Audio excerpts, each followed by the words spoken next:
आज के क्लास में हम लोग शुरू करेंगे प्रश्नावली 3.4 निकाल लेंगे सारे लोग और इसका पहला क्वेश्चन देखेंगे। पहला क्वेश्चन है कि निम्न समीकरणों के युग्म को विलोपन विधि तथा प्रतिस्थापन विधि से हल कीजिए। जैसा कि कल की क्लास में हम लोग 3.3 को कंप्लीट किए थे, तो उसमें हम लोग पढ़े हैं प्रतिस्थापन विधि। क्या पढ़े हैं? प्रतिस्थापन विधि। अब यहाँ पे एक दूसरी विधि आपको मिलेगी, विलोपन विधि। समीकरण जिस तरह कल के चैप्टर में था आज भी उसी तरह होगा, बस अंतर ये होगा कि सवाल को हल करने का तरीका अलग हो जाएगा। प्रतिस्थापन विधि जो हम हल करते थे तो उसमें भी x और y का जो मान आता था, उसी तरह इसमें भी x और y का मान वही आएगा। चाहे आप सवाल को प्रतिस्थापन विधि से हल करें या विलोपन विधि से हल करें, इसके मान में कोई परिवर्तन नहीं होगा, लेकिन इसके बनाने का जो डिजाइन होगा वो चेंज हो जाएगा, तरीका चेंज हो जाएगा। तो यहाँ पे आपको जो सवाल दिए जा रहे हैं 1 नंबर में, उसमें आपको x और y दोनों का मान निकालना है और दो विधि से, पहले विलोपन विधि से और फिर प्रतिस्थापन विधि से। तो प्रतिस्थापन विधि तो आप लोग सीख ही चुके हो, अब सीखना है विलोपन विधि। तो देखेंगे ध्यान से इसे, और प्रतिस्थापन विधि बताया जाएगा। पहले हम विलोपन विधि देखते हैं। हमारे पास पहला समीकरण है x + y = 5, ये हमारा समीकरण 1 है। और दूसरा समीकरण है 2x - 3y = 4, ये हमारा दूसरा समीकरण है। अब हम चलते हैं विलोपन विधि से। किस विधि से? विलोपन विधि से। तो विलोपन विधि में सबसे पहले हम क्या करते हैं कि जो भी पहला समीकरण दिया उसको लिख करके लिखेंगे समीकरण 1, और दूसरे वाले को लिख कर लिखेंगे समीकरण 2। सबसे पहले यही काम होता है। कोई भी सवाल हो, पहले वाले को समीकरण 1 मान लीजिए और दूसरे वाले को समीकरण 2 मान लीजिए। इतना करना पड़ेगा। उसके बाद से समीकरण 1 में 2 से गुणा करने पर, अब क्यों गुणा करने पर, इसका कारण पहले समझिए। सवाल को हल करने से पहले आपको एक चीज पे ध्यान देना पड़ेगा कि x का मान दोनों में बराबर होना चाहिए।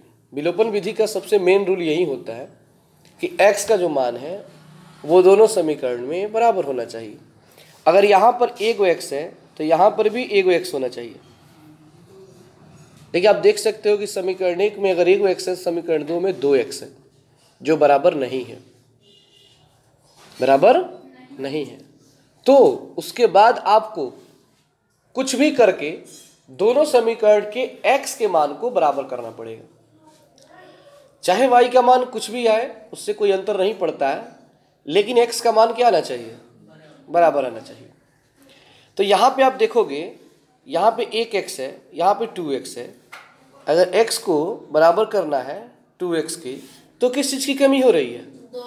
2 की कमी हो रही है। यानी यहाँ पे हम 2 से अगर गुणा कर दें तो ये क्या हो जाएगा? 2x हो जाएगा। यानी समीकरण 1 में हमें 2 से गुणा करना पड़ेगा। इसलिए हमने यहाँ पे लिखा है समीकरण 1 में 2 से गुणा करने पर, ताकि दोनों आपस में क्या हो जाए? बराबर हो जाए। अब गुणा कर देते हैं।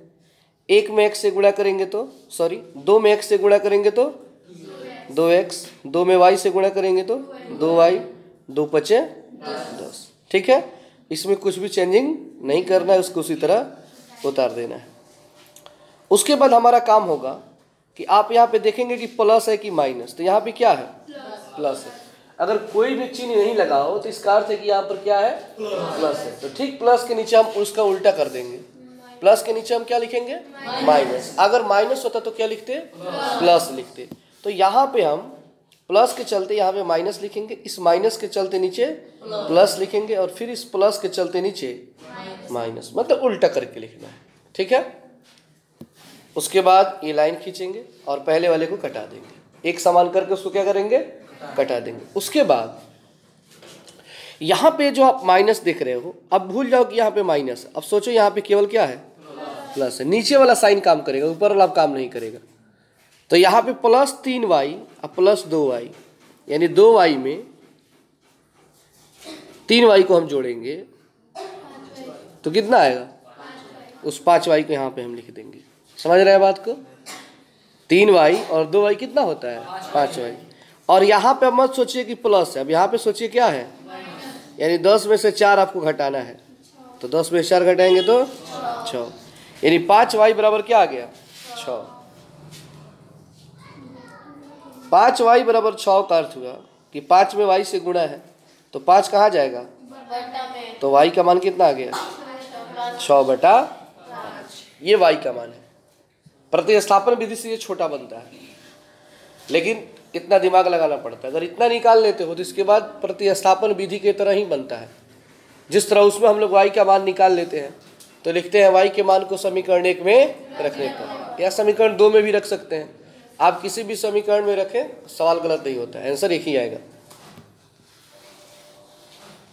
समीकरण 1 में y का मान रखने पर, समीकरण 1 है x + y = 5, तो आप x का x लिख दोगे और y की जगह लिखोगे 6/5 और फिर 5 का 5। ये 6/5 जो है प्लस में है, तो बराबर किधर आएगा? तो यानी ये पहले से तो 5 है ही, अब इधर आ गया ये -6/5 आ गया 5, और इसके बटे में कुछ लघु नहीं है तो लघुत्तम क्या होगा? 5, और 5 से 5 में गुणा होगा तो 50, और ऊपर 6 है, तो 25 में से 6 घटाएंगे तो 19/5, यानी आपका x का मान कितना आ गया? x भी निकल गया, y भी निकल गया। ये तरीका है विलोपन विधि का। किसका है? अब सवाल कह रहा है इसको प्रतिस्थापन विधि से भी हल कीजिए। तो प्रतिस्थापन विधि से हल करेंगे तो देखिए, कल की तरह पहले वाले को समीकरण 1 लिख लेंगे, दूसरे वाले को समीकरण 2 लिख देंगे। उसके बाद हम क्या करेंगे, सॉरी यहाँ पे ये नहीं है, ये प्रतिस्थापन विधि यहाँ पे नहीं बनाया गया क्योंकि आप लोग प्रतिस्थापन विधि काफ़ी पढ़ चुके हो, ठीक है ना। तो इसे आप लोग अपने मन से प्रतिस्थापन विधि से सवाल को बनाइएगा, ठीक है ना। तो चलिए पहले उतार लीजिए, प्रश्नावली लिख लीजिएगा 3.4।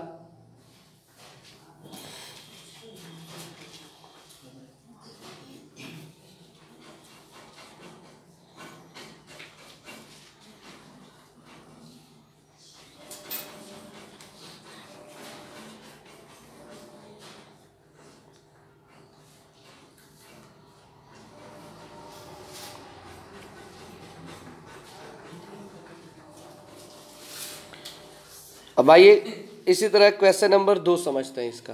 क्वेश्चन नंबर 2, क्वेश्चन नंबर 2 है 3x + 4y = 10। यह है समीकरण 1।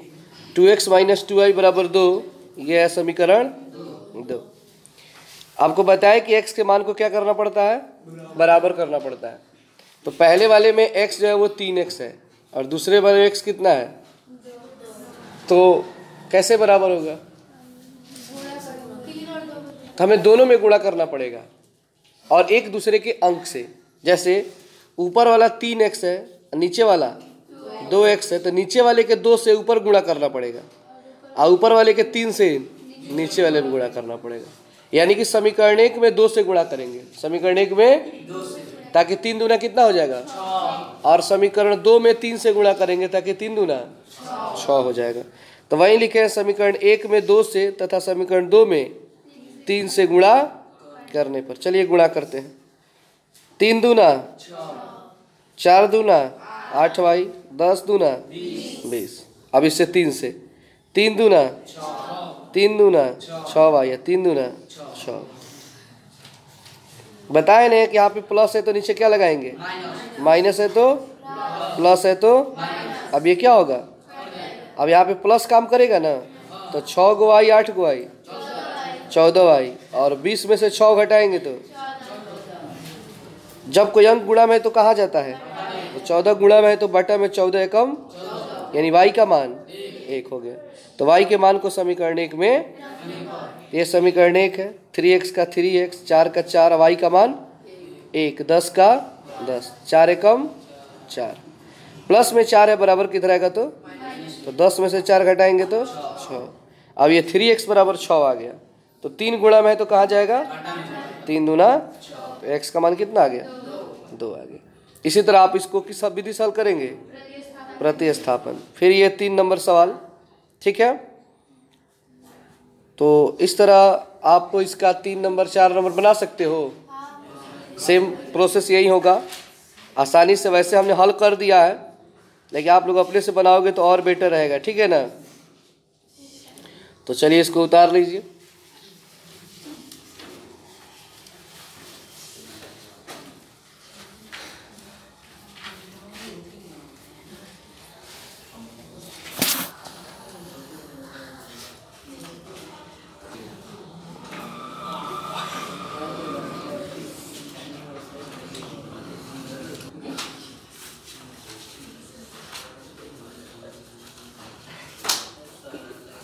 ये 3 नंबर क्वेश्चन है, आप लोग अपने से ही बना सकते हैं, या जिनको विश्वास न हो लोग उतार भी सकते हैं।